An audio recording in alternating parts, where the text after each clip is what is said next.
Alright, Tobias here again, going back with the second part of the Zolomon walkthrough. We've just down the trash up to Nalarak. I'm going to go ahead and start explaining a few things. Nalarak does a couple of different things that the DPS need to be aware of. He does a charge, and if you are DPS, you can only accept that charge once. So there'll be, if you can see in the chat window, they'll be saying first, second, and third. If you get the charge, you need to come in closer. That way someone else is farther away, because he always charges the person that is the farthest away from him. So let's get into the second part, and we'll go up to the fourth boss. And I also noticed that I said the first boss in the last video. This is actually the second boss. So we're here getting ready to start up. We're about to ag Nalarak and start the second boss fight. And we're going to get into it here. Here we go. Alright. First thing I do, I'm going to get him and turn him around. So at least I'm going to try to turn him around. As you see, there went the first charge, surge on painkiller. Now, what that person needs to do is move in closer to the tank, so that way he doesn't get the next charge. See the second one? If you can look on the left hand side of the screen, you'll see a debuff underneath those people's name. The healer just got the third one. Melee normally doesn't do that. Now he's doing his bare face, which nothing really major for the DPS on this phase. You just bash him as hard as you possibly can, try to get him down.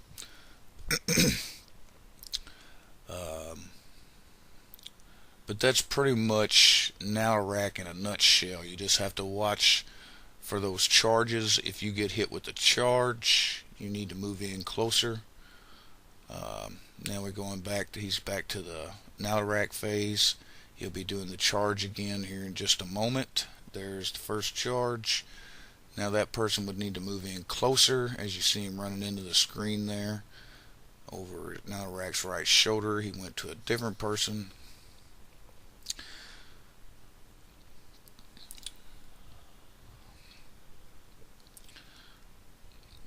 That's pretty much the fight in a nutshell. Not a whole lot going on with it. You just got to watch for the charge if you're the DPS and move in once you get it. That way you don't get hit again.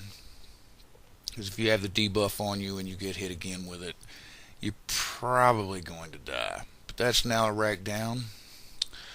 Alright, after you down him, we're going to mount up and run down and start pulling the next groups of trash. There's a major thing that you need to take note of on the next groups of trash. There is an ad called a scout. He needs to die as soon as possible due to the fact that he will ag other ads, and you probably won't get to see him right there, but he had done agged them.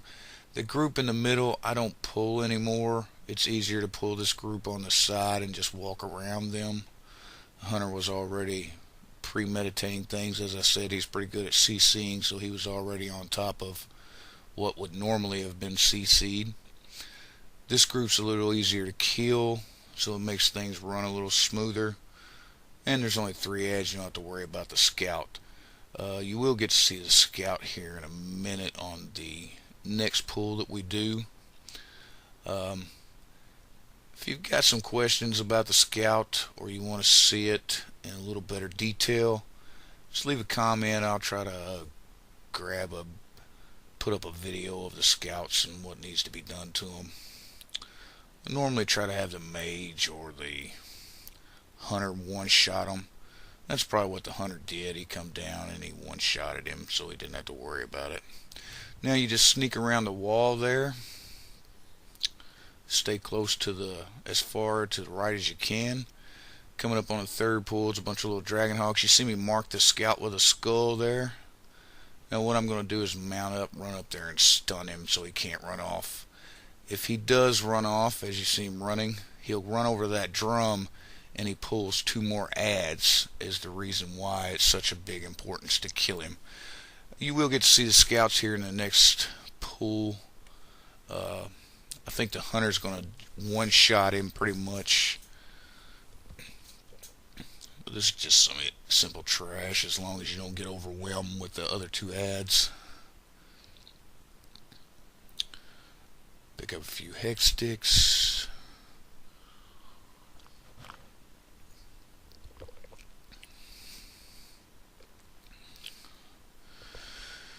Alright, moving on to the next pool. We're going to walk up here. Hopefully the hunter hasn't killed the scout. No, there you see the scout. Get it back in my screen. The hunter's going to come up and one-shot him. As you see, he falls. And I marked the flame caster back there in the back corner. Oh, the DK yanked the second guy. That was the Pat scout. He does CC the wrong guy. See, as I marked square on the back right, and I had to change it to skull. But anyway, things went smooth, I think. He one-shotted the scout. We pick up the trash. I think they ran through me there for a minute. I wasn't quite ready, I don't think, on that pull. But everything worked out. Pretty simple trash. You want to down the flame caster as soon as possible. He does a massive AoE thing that takes like half your life away, so it's pretty important to down the flame caster first. On the next pool there's two of them.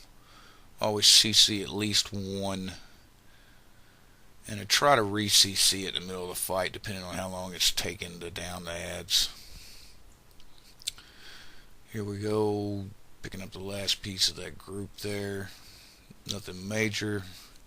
You just down him real quick. I think someone just said there in chat that there's a Pat behind us. I wasn't paying attention, so I didn't notice it. We'll see if we pull the extra ad or two. I think I get to the steps and then I realized that somebody had said something about Pat behind us. Yeah, I did. Then I go back and look, and apparently either they've killed him or he's gone the other way. Anyway, the hunter's already CC'd one of the flame casters. I marked the second one. We'll do this pull. Thing works out pretty good. I was being a little stupid here, I think, and standing in the AoE thing on the ground. There it is. You don't want to stand in that. It's pretty damaging. If you're a caster, you know, you probably won't be up in it much, but just in case, because see, I like to pull back a lot. See, there I was standing in it like a retard. I'll pull back, so, you know, I may walk it right on top of you by accident. There I am trying to get position for when the flame caster breaks out of CC. I don't know if we downed this guy prior to him getting out of the CC or not, but I think he may come running down the steps. Yeah, there it is. And then I'm standing in the crap again. Alright, pick up them. Oh, and we forgot about this. We pulled the extra group. I don't remember who done it, but he does say that's my fault. We end up doing okay. The healer was really good. Kept us all alive, but one person, I think one guy dies. Not for sure. Normally, in a normal run, that would have probably been a wipe right there. I do use my lay on hands in this fight, but the healer did do a good job of keeping us up. Yeah, there went somebody dead. I think it might have been the hunter.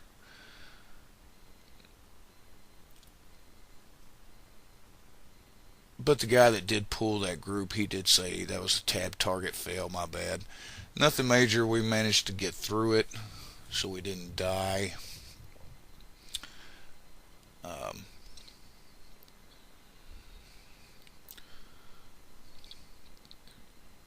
That's another prime example of you got to be watching what you're doing in here, because the ads are so close together and you will pull extra mobs.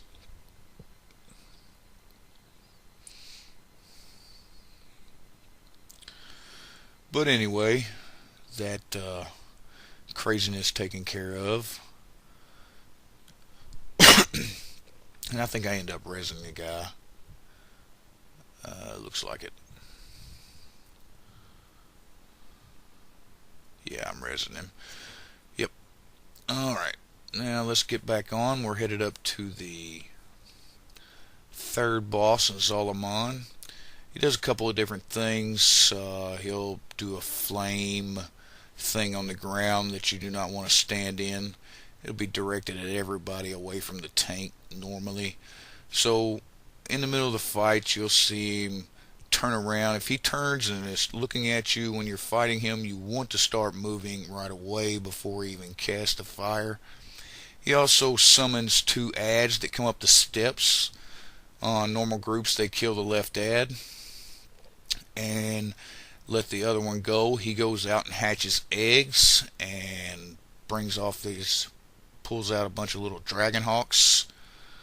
And when they come out, you want to start AoEing them down as soon as possible. That way, your tank's not taking so much damage, because they do put a debuff on you which increases fire damage, which they do. So makes the tank take a lot of damage if you don't get them AoE down good enough. There's the flame that I was talking about on the ground. Here come the ads. They down the one going to the left, like I said. And here come the little dragon hawks. They'll come from the bridge behind me, as you can see there. I do my best to pick them up. It's not as easy on the Pally as it is on a DK. Excuse me. There'll be numerous ads, little dragon hawk ads, as you can see. Pick them up. Now he's going to do this fire bomb thing. That's the third thing he does. I'm sorry. There's the fire bomb. Now you're going to see all these little spots on the ground. You do not want to be standing in one of those spots. You want to find a spot where there's nothing on the ground, because they blow up, as you can see right there. And if they blow up on top of you, it'll normally kill you. Not for sure if it'll one-shot you or not, but there's a high possibility, so don't be standing in that when it gets ready to blow up. Here comes the second group of ads. They're going to start releasing the eggs on the other side. There's the fire bomb again. There's all eggs hatched. That's normally what happens now. Everybody doesn't really...